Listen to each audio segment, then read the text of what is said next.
biyyoonni lixaa sadii Jarman, Ingilaandii fi Faransaay iraan rukutuudhaaf yoo walii galan hoogganaan Kooriyaa Kaabaa Kim Jong Un biyyoota lixaa yoo waraana baajiddu galeessaa keessa seentan haleellaan isin eeggatu kan isin balleessu ta'uu hin dagatinaa jechuudhaan biyyoota kanneen akeekkachiise. Kim Jong Un guyyaa kaleessaa immoo Israa'el fi Ameerikaa yoo akeekkachiisu guyyaa irraa immoo biyyoota lixaa akeekkachiisuun ibsameeti jira. Bal'ina oduutti hin dhiyeessinu. biyyoonni galoo galaanaa waraana haarawaa baajiddu galeessaa misaa'ila Iraaniin irratti roobaa jiru walii galanii Iraan itti duuluudhaaf walii galtee mallatteessuun dhaga'ame. Pireezidaantiin Ameerikaa Doonaald Tiraamp oomishtoota meeshaa waraanaa Iraan wajjin marii taasisuudhaaf yaada qabaachuu yoo dhiyeessu Iraan ammoo yeroon kun yeroo waraanaati malee yeroo mariitii miti jechuudhaan lolli isaanii kun Ameerikaa fi Israa'el hanga harka kennisuutti kan itti fufan ta'uu beeksisan. Daawwattoota fi hordoftoota Lammii Miidiyaa nageenya keenya bakka jirtan maratti isin dhaqqabu kanneen amma isin dhageessifne hanga footoo oduu Lammii Miidiyaati amma bal'ina oduutti aansina.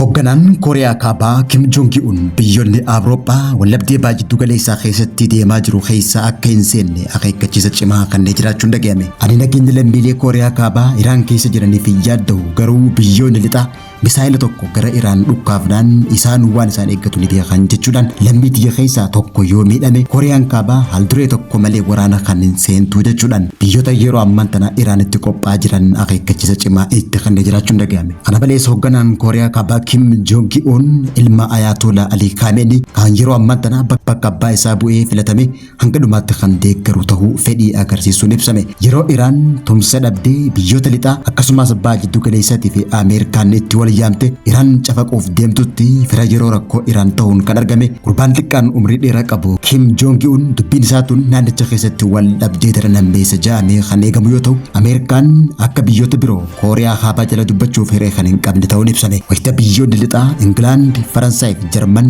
akkasumas biyyoonni baajiddu galeessaa Yuunaayitid Arab Emireet, Suudi Arabiyaa, Qaaxar, Kuweetii fi Israa'el walii galuun Iraan rukutuuf marii taasisaa jiranitti biyyi Paakistaan akkuma Kooriyaa Kaabaa fira Iraan ta'uudhaan dhiibbaa Iraan irratti labsame kana balaaleffachuun dhaga'ame. Haaluma kanaan Paakistaan labsii yeroo hatattamaa guyyaa 4 kan labsite waggaa ta'u deeggarsa Iraaniif jecha uummanni Paakistaan imbaasii Ameerikaa ibiddaan gubuudhaan sanbooda ammoo hokkara ka'ee lubbuun lammiilee Paakistaan 20 rasaasa poolisii biyyattiitiin ajjeefamuun himame. Haaluma kanaan biyyi Iraaq keessatti illee imbaasiin Ameerikaa uummataan gubatee jiraachuun himame. Haa ta'u malee ammoo biyyi Ingilaand, Jarmanii fi Faransaay Israa'el fi Ameerikaa waliin ta'uun yeroo dhumaatiif Iraan balleessina jechuun kan qophaa'an waggaa ta'u gara jiddu galeessa baatti humna isaanii erganii jiraachuun himame. Gama biraatiin ammoo yeroo mara dhaadannoon tan beekamtu Turkiin yeroo jalqabaatiif Iraan akeekkachiisuun gabaafame. Dandeettii teekinooloojii malee dubbii waraanatti qoosuun ni ulfaata ka jedhe ministeerri dhimma alaa Turkii Hakan Fidan ibsa kanneen biyyi kamuu humnoota akka Ameerikaa fi Israa'el waliin wallabdee keessa odoo hin seenin dura teekinooloojii basaasaa fi ittisaa fidachiisuu akka qabdu dhaameeti jira. Akka ministeerri kun jedhutti humni dhugaa dhaadannoodhaan odoo hin taane dandeettii saayibarii sirna raadaraa fi dandeettii eegumsa naannoo qilleensaatiin kan madaalamu jechuudhaan namni odeeffannoo fi samii hin to'anne lola hin to'atu jechuudhaan injifannoo fi olaantummaa teekinooloojii murteessaa ta'uu cimsee dubbate. Kana malees pireezidaantiin Turkii Rasiip Xayyib Erdogan akeekkachiisa Iraaniif kanneen Iraan biyyoota hunda wajjin tutuqaa baay'isuun kun lakkeessin baasuu jechuudhaan misaa'illi Iraan baajiddu galeessatti wacaafaa jirtu daangaa biyya isaa keessatti bu'uus himeeti jira. Misaa'illi halkanii guyyaa furgusitu kun lammaffaa deebi'ee daangaa kiyyatti dhiyaannaan Iraaniif loluuf obsa hin qabu jechuudhaan pireezidaantiin Turkii Rasiip Xayyib Erdogan Iraanitti dhaattee jiraachuun ibsan.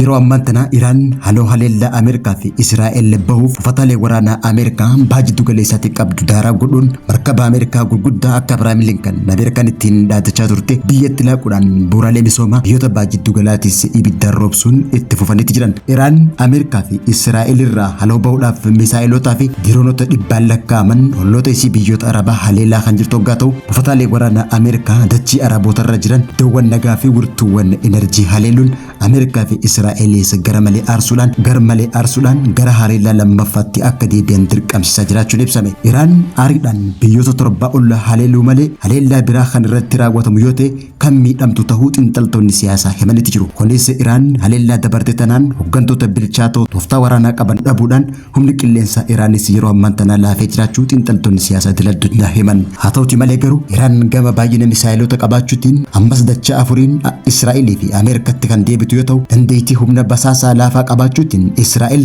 Mossad Ameerikaan immoo CIA fayyadamuudhaan haleellaa tokkoon Iraan miidhuun kan dandeessu ta'uun ibsame. Haaluma kanaan yeroo ammaan tana haleellaan Iraan tun biyyoota baay'ee galeessaa kanneen waliin jaalanne akka waliin mari'atan kan taasise hoggaa ta'u akka fakkeenyatti biyya Saudi Arabiyaa fi United Arab Emirates yeroo jalqabaatiif bilbilaan wajjin mari'achuun dhagame. Biyyoonni galoo galaanaa maqaa gaarii qaban nagaa waltuu badhaadhina hawwata daawwannaa turizimii fi maallaqa qaban balleessuu fi indaastirii zayitaa fi gaazii bu'uuraa addaan kutuudhaan Iraan irree isii agarsiisuun biyyoota baay'ee galeessaa walii galchitee jiraachuun ibsame. Ministeerri raayyaa ittisa biyya Suudii akka ibsetti haleellaan diroonii kun kan warshaa bobaa guddaa Saudi Arabiyaa irratti taasifame warshaa kana barbadeessuu ibsuudhaan warshaan bobaa kun kan haleellaa Iraaniin wiixata dabaree irratti xiyyeeffate hoggaa ta'u warshaan bobaa kun haleellaa Iraan wiixata dabaree irratti xiyyeeffateen kan gubate hoggaa ta'u warshaan bobaa qulqulleessu Raas Taanuraa jedhamu bakka haleellaan kun itti raawwatame kan oomisha bobaa guddaa Saudi Arabiyaa keessatti argamutti yoo ta'u haleellaan kun dirooniin kan raawwatame ta'uu fi lubbuun namaa kan hin dabrin ta'uu ministeerri raayyaa ittisa biyya Saudi Arabiyaa ibsee jira. Warshaan qulqulleessituu kun haleellaa irra gahuun suuraaleen saatalaayitiin kaafaman hanga miidhaan warshaa qulqulleessituu kanarra akka ga'e agarsiisuun tamsaasaa jiraachuun ibsame. Gamoo warshaa qulqulleessituu kana erga haleellaan irratti raawwatameen booda ibiddaan gubatee jiraachuu fi mootummaan Saudi Arabiyaa haleellaa irratti raawwatame hordofuun of eeggannoof jecha kutaa murtaa warshaa bobaa qulqulleessuu cufuu beeksisee jiraachuun ibsame.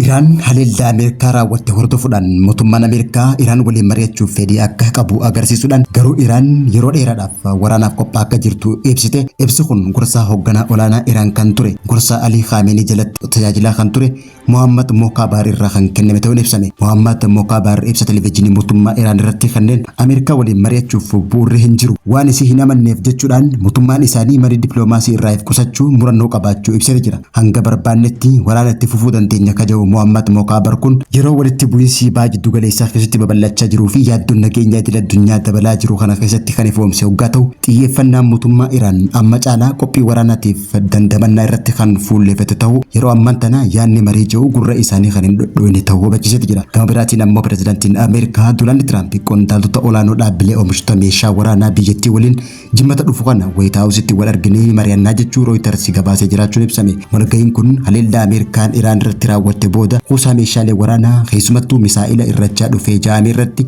kan xiyyeeffatu hoggaa ta'u mootummaan Ameerikaa oomishtoonni meeshaa waraanaa oomisha isaanii akka dabalan jabeessuuf tattaaffii taasisaa jiraachuu gabaasni kun addeessee jira. Kanumaan wal qabatee ministeerri raayyaa ittisa biyya Ameerikaa meeshaalee waraanaa hojiirra oolan bakka buusuuf biiliyoona 50 gaafachuu qophii keessa jiraachuun ibsame. Haalli yeroo ammaa kun dorgommii humnaa fi qophii waraanaa biyyoota lamaan jidduu dabalaa dhufuu kan agarsiisu hoggaa ta'u carraan marii dippiloomaasii gabaabaa keessatti uumamuu isaarratti gaafii uumaa jiraachuun gabaafame. Kanumaan wal qabatee ministeerri muummee Israa'el Benjamin Netanyahuun qondaaltonni olaanoo bulchiinsa Doonaald Tiraamp keessa jiran waa'ee dhukaasa dhaabuu maluu irratti qondaaltota Iraan waliin dho'isaadhaan mari'achuu akka danda'an gabaasa basaasaa Israa'el hordofuudhaan White House irraa ibsa barbaadanii jiraachuu isaa chaanaalli 12 News Israa'el gabaasee jira. Qondaaltonni bulchiinsa Tiraamp tokko bakka bu'oota sirna Iraan waliin haal duree waraanaa xumuramuu irratti mari'achuu akka danda'an agarsiise jechuudhaan gabaase. Kana hordofuudhaan Netanyahuun kibxata kaleessaa qondaaltota olaanoo White House waliin bilbilaan haasa'uudhaan Iraan wajjin kallattiinis ta'e alkallattiidhaan quunnamtiin jiraachuu akka qabu gaafate. Gama biraatiin karaa biyyoota galoo galaanaa fi Awurooppaa hedduun bulchiinsa Tiraampiif ergaa ergite akka turte maddi biraa miidiyaa oduu kana waabeffachuun gabaasee jira. Garuu Waashingtan ergaawwan kanaaf deebii kan hin kennine hoggaa ta'u waajjira ministeera muummee Israa'elis ta'e White House dhimma kanarratti yaada kan hin kennin ta'uun gabaafame. Qondaalli olaanaan Ameerikaa tokko guyyaarraa gaazixeessitootaaf akka himetti ergamaan addaa Tiraamp Steve Witkoff ergaa waraanni kun gara waldhabdee waraanaa guutuutti guddatee as ministeera dhimma alaa Iraan Abbaas Araagachi yookaan bakka bu'aa Iraan kamuu waliin kan hin mari'atin ta'uu beeksisee jiraachuun ibsame. Daawwattoota fi hordoftoota lammii miidiyaa irraa odeeffannoon yeroo kanaaf qabnee dhiyaanne kan hanga ammaatti hordofaa turtanii turtii gaarii.